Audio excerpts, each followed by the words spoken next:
Hey guys, welcome back to my channel. So in today's video, we're going to be talking about self-awareness. And normally when you think about self-awareness, you're like, that is a positive thing. Like, it's good to be self-aware. And while I agree with you, we need to talk about the downsides of it. I found that the more self-aware I was becoming, the more self-critical I was becoming. Because the more I would analyze my behavior and I would analyze my thoughts, the more I would see the negative things. And I don't know, like, that just might be basic human psychology. And I really don't want you to get it twisted. I think self-awareness is a great thing, and I think people need to be self-aware. However, if you're overly self-aware, it can turn into self-criticism, which is negative. Like, it's a bad thing. Like, you shouldn't be sitting here criticizing yourself. Like, if there are genuinely things that you believe you did wrong in your life, it's okay to look back at that and be like, okay, well, maybe I should have handled that differently, or maybe moving forward I will treat the situation differently. However, when you're sitting here just tearing yourself down because you're so self-aware, that's when you need to put a stop to it. And see, I've dealt with anxiety my whole life. It's been worse, it's been better, it depends on the time, it depends on what I'm going through. When you have anxiety, you're basically in your head the whole time. Like, a lot of times people with anxiety, they'll be told to, like, focus on the present and, like, notice 5 things that you can see, 4 things that you can smell. I don't know. Okay, maybe I got that wrong. But anyways, there's all these different exercises to get yourself grounded, because we tend to be so in our heads when we're anxious. We're like, oh my God, what am I doing? Oh my God, what am I saying? Oh my God, I said this wrong. And you're not even in the present moment. Well, see, when you start to overanalyze your life, that's basically what happens. I feel like sometimes self-awareness can be counterintuitive, and it can actually pull you away from who you are. You know, you're going to start over-analyzing everything you're saying, and you're going to, if you're in a social setting, you might be like, oh my God, what did I just say? Oh my God, what am I talking about? Oh my God, I don't know what to say next. And you're in your head the whole time, over-analyzing, and honestly being self-critical, because half the time you are focusing on the negative. Like, you know, you come home after a social interaction and you over-analyze the whole thing, and you begin to be self-critical and think, oh, what if I said this differently, or what if I didn't say that? It's almost like you start to filter every single action with what will someone think, and it can make you stagnant, and it can pull you away from who you actually are, because all of a sudden you're thinking about everybody else and what everybody else will think. And you're like, well, here's a negative thing that they might notice, or maybe they won't like my hair, or maybe they won't like my voice, or maybe I shouldn't, you know, go out there and do what I've always wanted to do, or go chase my dreams or my goals, because you're afraid of what other people will say, because you're becoming so self-critical of yourself. You are your own biggest critic, as I've said before. So when you're sitting here and you're over-analyzing your life, you might think that everybody else will notice those things too. I just want to say, it's so important that you know that you are your own biggest critic at the end of the day. You know yourself inside and out. You are on the backstage of your life. People see what you're showing them, but you're in the backstage. You know everything that goes on. So obviously you're going to be way more self-critical, because you're just going to notice the bad things more. And you think about yourself more than anybody else thinks about you. I mean, nobody else is spending hours of their day analyzing your behavior and thinking about you the way you are. So there's no need to get bogged down and think, you know what, I'm not going to go out and do this because what if someone says X, Y, and Z? They probably won't. It's really just in your head. But when you're so self-aware and you become so self-critical, that is a top pattern that you can adapt that will keep you stagnant in life. This is going to go hand in hand with what I'm already saying, but you might start second guessing yourself and everything you're doing. And when you overanalyze, it can lead you to decision paralysis, where you don't know what to do, and even small tasks like, what should I wear? What should I eat? What should I post? Become a huge deal in your mind. You're so scared to make a choice, you might not make one at all.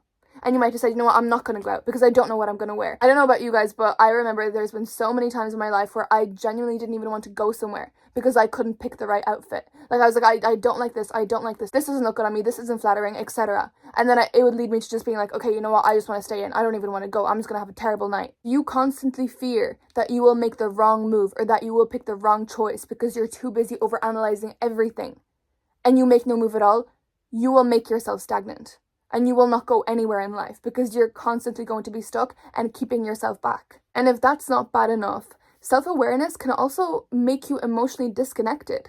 Because listen, when I'm sitting here and I'm like, okay, I label this feeling as anger. What I felt in the moment when somebody said something to me was anger. What I felt in that moment was sadness. And instead of actually sitting there and sitting in the feeling, which is basically the only way you can get over a feeling, right? Get over a vibe, if you may. Like, you have to sit in it, you have to feel it. And then you can move forward, and then you can process that emotion. But when you're simply just labeling it, well, when you're like, okay, well, I felt really mad in that moment, I was very angry. You're not actually feeling that, and you're not actually getting over and moving past it. You're just labeling it. And it can cause you to be disconnected from your emotions. If you constantly intellectualize everything you're going through and everything you're feeling, it can actually make you emotionally avoidant. And you might think, no, like, this is great, I'm making so much progress, like, I'm noticing these feelings. But really, you're just emotionally avoidant and you're disguising it as being this intellectual. And going back to what I said at the start, I even lost myself in all of this self-awareness stuff. For a while, I would just overanalyze every single one of my moves to the point where I was even analyzing what I was going to say as I was in a conversation. And it made me seem dull. And it made me seem like I lost my spark because I wasn't being myself. I wasn't acting on my natural instincts to say something funny or make a joke out of what someone just said. I would just be in my head the whole time. And it would lead me to being half of who I was. Like, I wasn't showing my personality. I was dulling myself. Your personality is the best thing about you. Your spark, your boldness, your voice, that is what really matters. That is who you are. That is what makes you you. So when you're scared to be yourself because you're so self-critical, you are taking that away from people. You are taking it away from yourself. Down the line, it's even going to make you miss out on the good moments. You are stealing joy from yourself when you're constantly thinking, oh my God, am I being weird in this situation? Am I overreacting? Am I being too happy? Am I enjoying this too much? What's going to go wrong? You are stealing the present moment from yourself. You are not honoring the present moment. Joy isn't meant to be managed. It's meant to be experienced. You're meant to have a good time. You're not meant to analyze whether you're having a good time or what can go wrong next. I was at a point in my life where I was super self-aware. I was also the most critical version of myself because I was, as I said, analyzing every little behavior, and it made me so incredibly depressed. Like, I hated myself because I just seen everything that was wrong with me. I'd go out and have social interactions and I'd come home and I'd think about it all night and be like, oh, what if I didn't say this? Or what if I was looking at someone weird? And I would point out every single weakness, every single insecurity I would find within myself because I was like, you know what, let me be self-aware of it. You know, I'm going to know that this is my insecurity. I'm going to know that this is my weakness and I'm going to move past it. I'm going to be a better person. But really, all I was doing was I was getting stuck on those things. I wasn't moving forward as a person. I wasn't growing. I wasn't becoming better. I was just hyper-focused on them. And then it became all I noticed about myself to the point where I started hating myself. Healing isn't a project, and you're not a problem to solve.